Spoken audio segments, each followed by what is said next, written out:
So this is what we do here at Leading Saints is every week we go out and find somebody in the world who has some leadership experience. This is nobody, as far as an expert or somebody who's figured it all out, but these are everyday people serving in callings just like you do. We simply ask them, how is it that you lead? What do you do? What principles have helped? What's your ward like? What's your stake like? And the stories and examples that come to the surface are inspiring and phenomenal and populate the Leading Saints community with ideas that you can use or, work with it and make it fit for your area. So in this episode, we talk with Jo Schenewark from Texas. She also has a very unique job in law enforcement being a dispatcher, which we talk about. And there's a lot of leadership principles that she uses in her role as a Stake Relief Society president as well. She's got experience as a Ward Relief Society president and some phenomenal principles. Listen to why she called 3 counselors. That's right, not just 2 counselors. She got the bonus counselor, and she has 3 counselors, 2 secretaries, and how that helps her delegate. It's a phenomenal approach and worth considering. She also does a great job leveraging skill sets in her local area, making sure people are aware of what members have to give. And so when those skill sets are needed, there's someone to step up and serve the community better. So you're going to love this episode. Share it with any Stake or Ward Relief Society president or presidency member out there. I think they'll benefit from it. And I must mention, in parts of the episode, her dog tries to be on the podcast as well, barking in the background. Just ignore it. You can still hear her fine, but know that we were working behind the scenes to remedy that. But, these are real people with real dogs, and we love dogs. So here's my interview with Jo Schenewark. All right, Jo Schenewark, welcome to the Leading Saints podcast. Thank you. It's a surprise to be here. Awesome. Well, I'm so glad for the individuals who recommend your name, and I think this will lead to a great discussion. Maybe tell us, you're north of Dallas or Fort Worth? South of Fort Worth. Oh, yeah. Okay. Yeah. South of Fort Worth. Yeah. And have you been there most of your life, or you're usually from there? No, my husband's a professor, so we came here for a professor job with the Texas A&M school system. So we've been here about 10 years. Awesome. And you got a pretty unique job. How do you explain your job when people ask you about it? So my father was in law enforcement, and out of his 7 children, it was just me that had that, I guess, in their blood. So it was kind of our thing. And I work in the radio room. I'm a tactical communications dispatcher, I guess is the fancy name for what I do. Just mostly dispatch calls that come in on 911 lines. Sometimes I'll do 911, but yeah, I'm the dispatcher.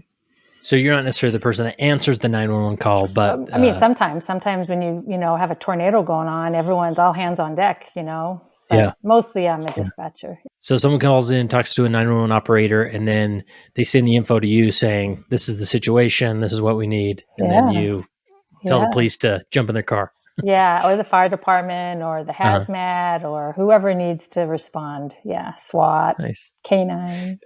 What would you say, has there been a specific skill set you've developed just doing that job? I mean, obviously, I would imagine you have to be kind of cool under pressure or direct. You do. That's pretty good. You do have to remain calm. We call it calm in the chaos in the radio room. You have to have really good listening. Most people, when they talk to you, don't tune into a conversation for about, let's say, 5 seconds. And so when you go through the training and you answer a 911 call, you miss the whole call. And then you're like, okay, wait, now what was your address? And you make them say everything over again. And so listening is a key skill. Yeah. And then you're currently serving as a Stake Relief Society president. Before that, you were a Ward Relief Society president. Did you go from the ward level to the stake level directly? I did. Nice. Yeah. And was that a tough adjustment? It's still an adjustment. I'd been in the ward level about 3 years, and our state president was going out and wanted to refresh some things for the new one coming in, which didn't make sense to me, but he called the new stake primary president and a young women's president and me, and then he was done. Wow. So we're all new. I guess maybe that was helpful. We all don't know what we're doing. So yeah. Which I guess sometimes that's a benefit. Other times it makes it more difficult. Yeah. But nice. Yeah. Very good. And maybe just explain the demographics of your stake, how it's uh, laid out and on the map and things like that. I want to say we have a 5-hour boundary in the stake to go from one tip between 5 and 6 hours. I think it's fairly large geographically, very spread out. The stake center is kind of in the middle. It Mhm. extends west of Fort Worth, not quite to Amarillo, and it goes north, and um, and then it goes way south. It's very large. Wow. Yeah. And so does that make visiting different wards pretty complicated? It's tough when you're trying to do the ward conference schedules and, Hmm. you know, but it's okay. It's all right. They're pretty good about combining, like if there's two wards in a building, we'll do both of those at the same time. But Oh wow, yeah, it's nice. fine. And then do you try and make regular visits at different wards, or are your counselors spread out as well to help out? Actually, we're kind of in the hub in the middle, so Hmm. we would all have to travel a little bit. Like I said, we're new, so we're trying to finish ward conferences before the summer, June, July, August months. But Hmm. like I do have an issue in a ward, and after general conference, I'll be traveling south. So yes, Yeah, we do try to visit. awesome. Well, and anything else as far as the uniqueness of your area, your ward, your stake, anything else that would be worth mentioning? It's very rural in some spots. Cowboy capital of the world, I think, is in one of the wards, and I'm trying to think of some of the other fun stuff. It's a great place. There's just Texas is big, and in Yeah. between cities, sometimes there's a lot of highway. So that's mostly So is the place.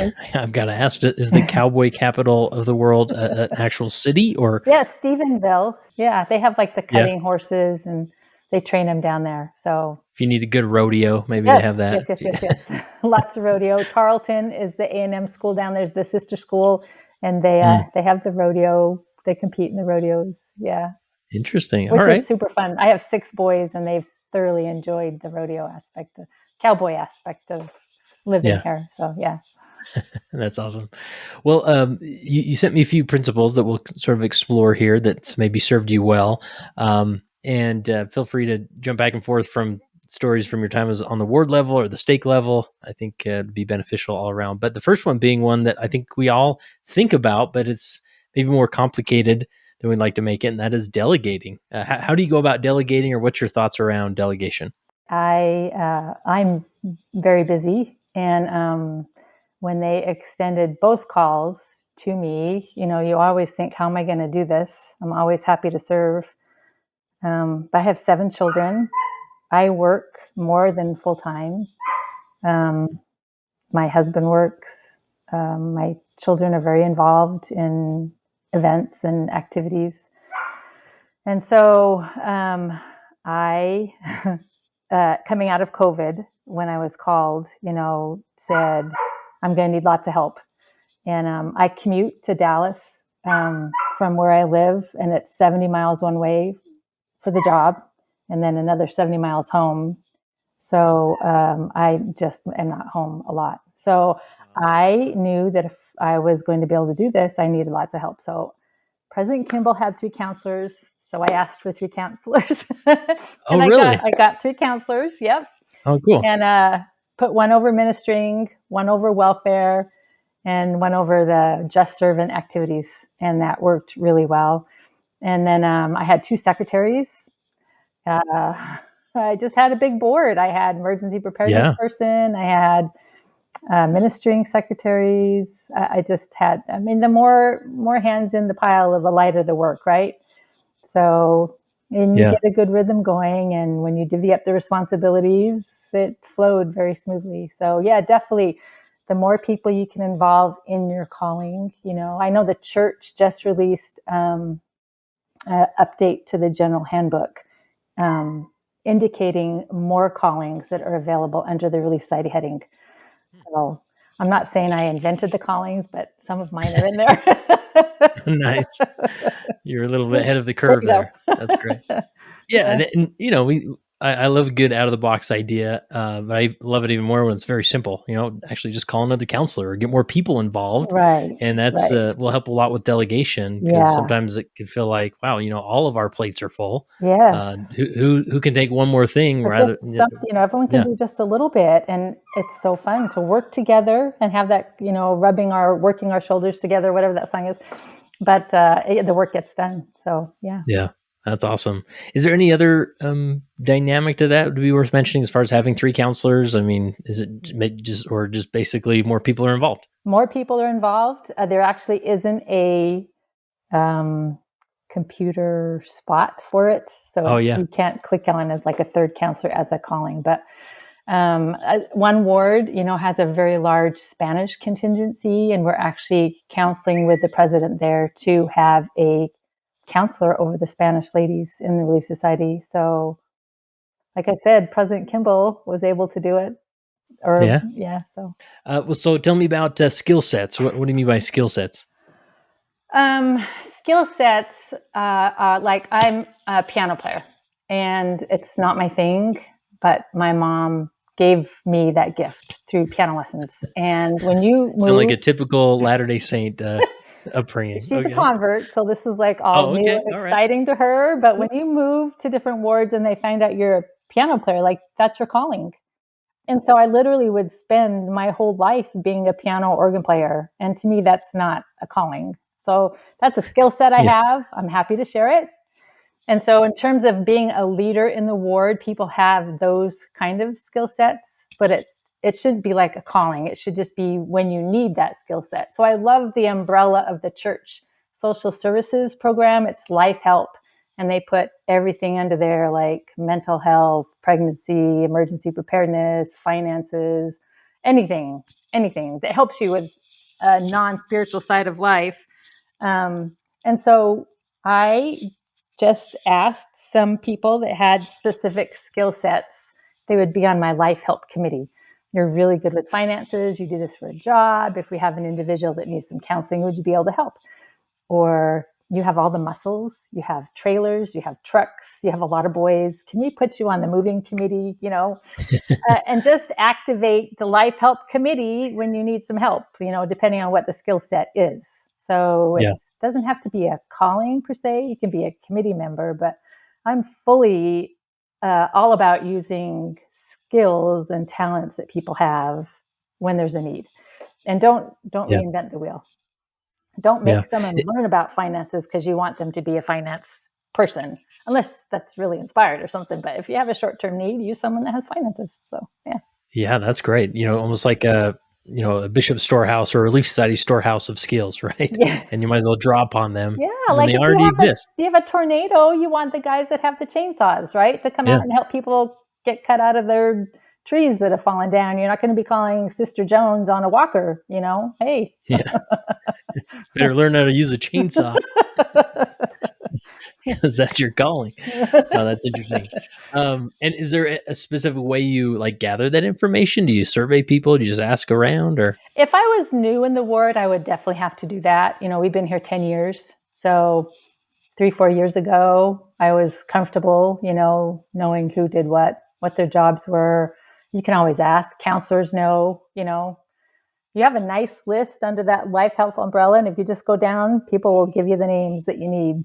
Yeah, and I'm currently serving as Elders Quorum president. I actually tried this past Sunday from when we're recording. As far as I basically, it's for our beginning council session, I said let's process what's a skill set that you have that you could bring to the ward or make available because there's all sorts of different Yeah. skill sets. And then I also said and also articulate what boundary you have there, right? So you may be an electrician and someone's having Oh, an electrical issue. Yeah, you'll come take a look and right. see if you can diagnose it. But Right. if that person isn't going to, wire your entire basement, if you're refinishing your basement or something, right? No, no, you just Just offer some because, advice and, yeah. help them get through that.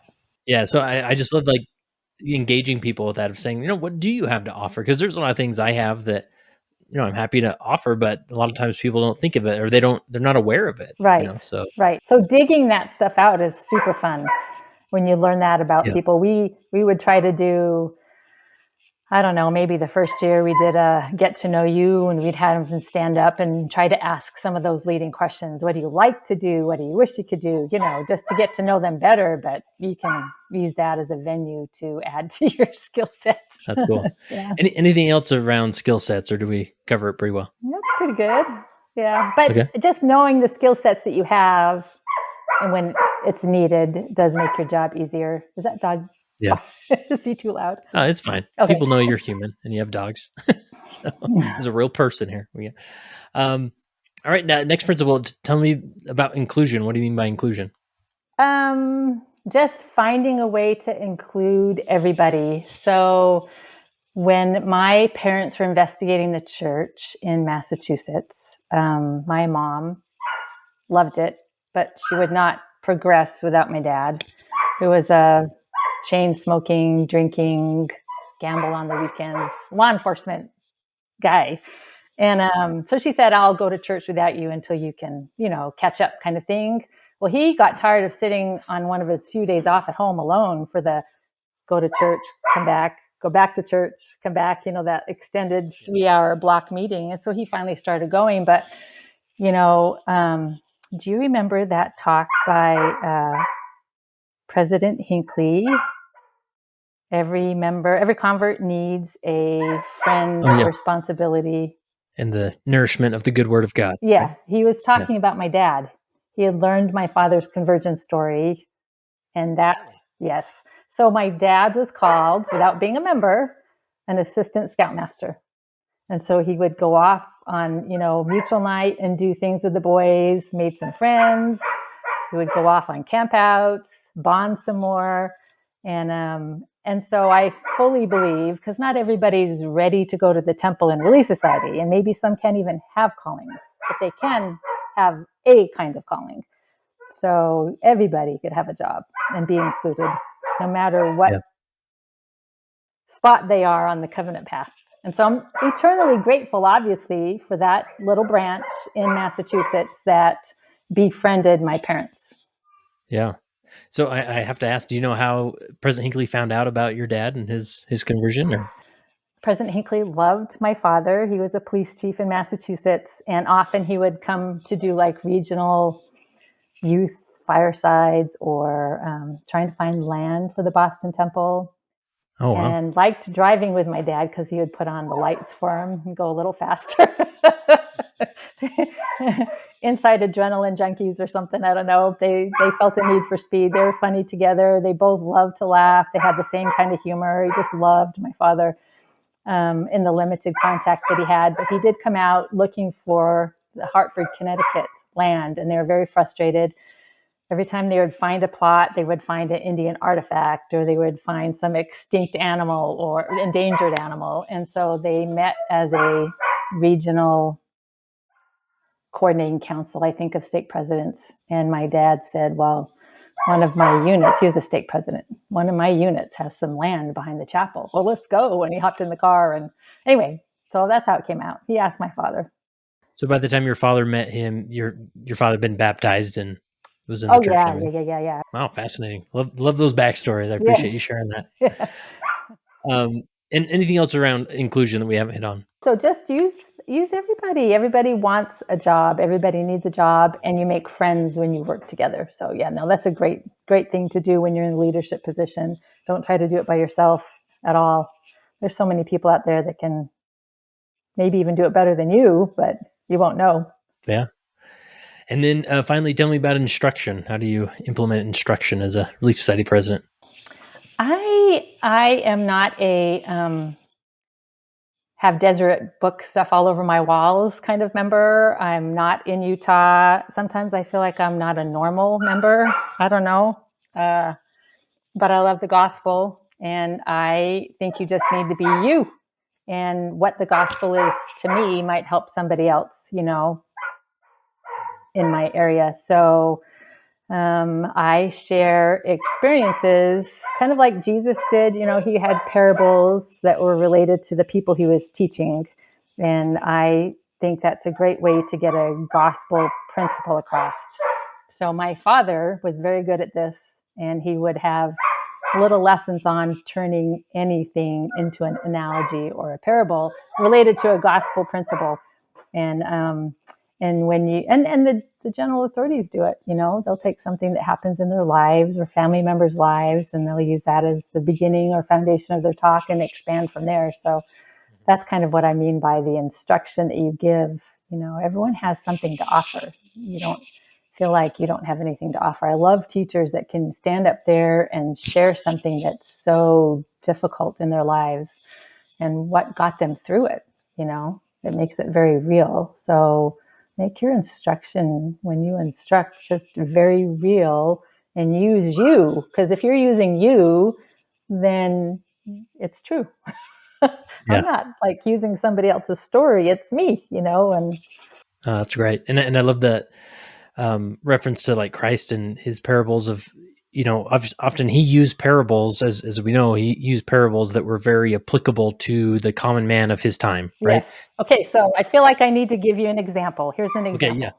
Let's say when I am working up in Dallas, there's stuff that's dropped on the freeway all the time. I'd say the most common debris on the freeway is mattresses, maybe followed by, or maybe actually metal ladders, construction Yeah, ladders, and then that would have been my mattresses. guess. Yeah, ladders, mattresses, and then like furniture, like washing machines, refrigerators, just stuff that drops. And when you get those traffic hazards on the highways and people are going 70, 80 miles an hour, and then when there's, this obstruction, it can be very dangerous. So we try to respond very quickly and get the debris moved off the highway. It keeps the traffic flowing. It keeps people safe, And I don't know. Well, let's see. Pick a topic. We could relate it to repentance, trying to get the debris, big or small objects, and the damage it might do if we encounter big debris like pornography, or a little debris like not thinking kind thoughts about my spouse or something. I don't know. You've got to get that debris off those arteries, the clogged highways. I don't know. That was kind of a quick one. Yeah. And so you're always kind of looking for those real life examples. Yes. Number one, it makes everybody kind of sit up and listen, and they always want to know the end of the story, I guess. So, Yeah, that's true. I mean, I was kind of curious what the most common items were. So that's great. Awesome. Well, any other point, principle, story, concept we need to make sure we cover before we wrap up? Or I love that we get instruction from the general leaders of the church. And I think, especially as you are in leadership positions, it gives you a framework that maybe you don't have if you're all by yourself, right? So we have general conference. We recently had the Relief Society broadcast, and I'm old. I've been doing those for a long time. And they said something I have never heard before. And you can go listen, but they talked about how um, Relief Society is an ancient order of women. And ancient to me doesn't mean Joseph Smith time. It means ancient. So like Jesus Christ time. And I just love that concept that women were working together way before the church was reorganized. Never really thought about that. And that makes what we do even bigger to me, to have that much history behind women serving and working together. So I love that. I love that we have that instruction that can give us like little inspired moments, maybe direction of where we need to lead, or, help with issues that we may be having. I just love that we can gather together and get some inspiration on a regular basis. So take advantage of it. love it. Well, this has been great, Amy Jo. I appreciate you sharing your perspective and the uniqueness of your area and the all the tips and tricks, and it's been awesome. So, last question I have for you: as you reflect on your time as a leader, both on the ward level and now on the stake level, how has being a leader helped you become a better follower of Jesus Christ? I would say, just right off the bat, because in a leadership position, you are more aware of others' struggles, that you are privy to. And then in a stake position, you have multiple units with multiple, individuals where you are given information where people are struggling or how they're struggling or whatever. And number one, I'm grateful for my own trials and tribulations and struggles, and what they go through is way more than I would want to go through. And I think most people feel that way, but then you look at them and think, how are they doing it? And I know that watching people succeed through these issues because of the gospel is a testimony builder and helps me become a more avid follower of Jesus Christ. I am a mimicker. Like if I see something I like, then I'll copy it. So if I see someone go through struggles and figure out or talk to them or figure out like what they're doing and how they did it and what helped them get through it, then I want to know so I can apply that in my life too. So I think being a leader and watching others come through the other end of difficulties is very rewarding and cements the beliefs that I have more.